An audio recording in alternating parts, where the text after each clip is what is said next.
UP के आजमगढ़ में rally के जरिए गृह मंत्री अमित शाह ने साधा विपक्ष पर निशाना। सीएम योगी भी विपक्ष पर जमकर बरसे। दिल्ली एनसीआर में बढ़ते प्रदूषण को लेकर सुप्रीम कोर्ट ने जताई नाराजगी। चीफ जस्टिस ने की टिप्पणी, दिल्ली में वाकई हालात गंभीर, संभव हो तो 2 दिन के लॉकडाउन पर करें विचार। फतेहाबाद की आबोहवा में लगातार घुलता जहरीला धुआं, खेतों में पराली जलाने के मामलों में इजाफे के कारण बिगड़ रही है स्थिति। वायु गुणवत्ता सूचकांक ने 325 के आंकड़े को छुआ। रेल मंत्रालय ने लिया बड़ा फैसला, फिर रेगुलर ट्रेनों की होगी शुरुआत। पुराने किराए पर चलेंगी 1700 ट्रेन, बंद होगा जनरल टिकट, कोविड प्रोटोकॉल जारी रहेगा। ड्रग्स केस मामले में शाहरुख खान के बेटे आर्यन खान का जन्मदिन एनसीबी के पूछताछ में बीता। रात 11:30 बजे तक हुए सवाल और जवाब। देश में पिछले 24 घंटों में कोरोना वायरस के 11,850 नए केस आए सामने। 555 लोगों की मौत हुई। देश में अब एक्टिव मामलों की संख्या 1,36,308। कांग्रेस नेता सलमान खुर्शीद की किताब के बवाल के बीच उत्तराखंड के सीएम पुष्कर सिंह धामी का निशाना। कहा, कांग्रेस और उनके नेता करते हैं तुष्टीकरण की राजनीति, कांग्रेस नेता नहीं करते कभी राष्ट्र को एक करने की बात। केंद्रीय गृह मंत्री अमित शाह का यूपी दौरा। वाराणसी में पहले अखिल भारतीय राजभाषा सम्मेलन का शुभारंभ, कई और कार्यक्रमों में करेंगे शिरकत।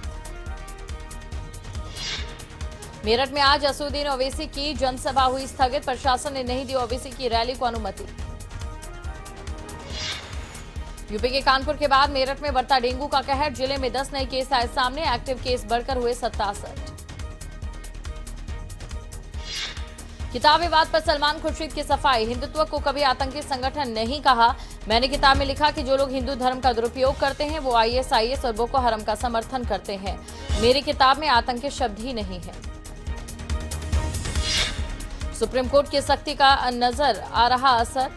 दिल्ली में मुख्यमंत्री ने बुलाई इमरजेंसी बैठक, बढ़ते प्रदूषण को लेकर होगा बैठक में मंथन। डिप्टी सीएम मनीष सिसोदिया, स्वास्थ्य मंत्री सत्येंद्र जैन और पर्यावरण मंत्री गोपाल राय रहेंगे मौजूद।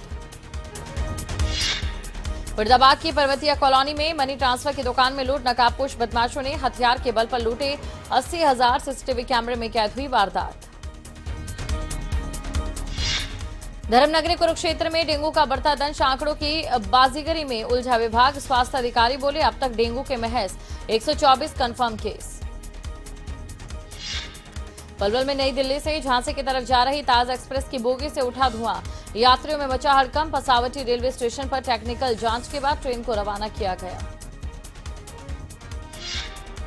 मणिपुर में आतंकियों ने असम राइफल्स यूनिट पर आतंकी हमला किया। आतंकियों ने घात लगाकर किया हमला, हमले में कई सुरक्षा बलों के घायल होने की खबर। सिरसा में डीएपी खाद लेने के लिए इफ्को किसान केंद्र के बाहर लगी लाइन, पुलिस की मौजूदगी में होगा खाद का वितरण।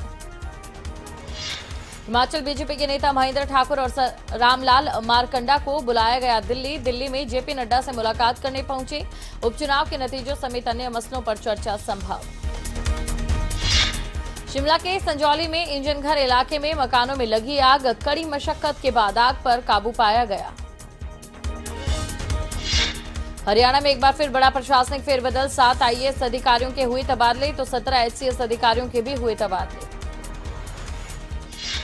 उत्तराखंड में 2022 विधानसभा चुनाव को लेकर सभी राजनीतिक दलों ने कसी कमर। प्रदेश के अलग अलग शहरों में बीजेपी कर रही है प्रबुद्ध सम्मेलन। हरिद्वार में आयोजित कार्यक्रम में प्रदेश प्रभारी दुष्यंत गौतम समेत कई दिग्गजों ने की शिरकत।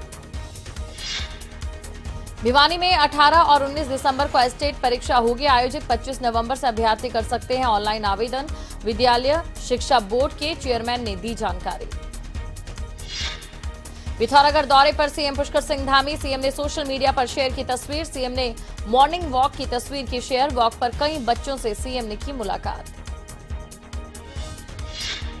सोनीपत के हलालपुर में डबल मर्डर के मामले में आरोपियों को किया गया कोर्ट में पेश। पुलिस ने मुख्य आरोपी पवन और सचिन को लिया 3 दिन के रिमांड पर।